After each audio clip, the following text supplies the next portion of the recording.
In this video, I will show you how to use night shift on iPhone. So let's get started. Night shift automatically changes your screen colors to warmer shades at night. During daytime, it switches your display back to the normal. First, open Settings app on your iPhone. Now tap Display and Brightness.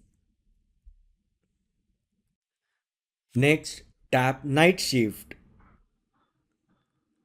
On the screen, you can schedule a time for the night shift to turn on automatically and adjust color temperature.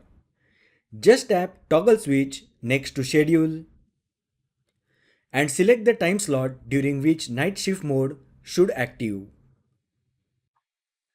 Else you can manually enable until tomorrow to activate night shift mode.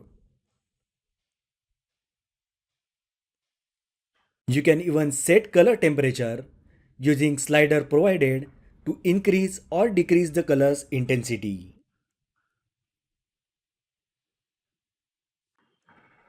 So that is how you can use night shift on iPhone. If you find the video helpful, then like the video, share with your friends and subscribe to my channel. Thanks for watching and I will see you in the next video.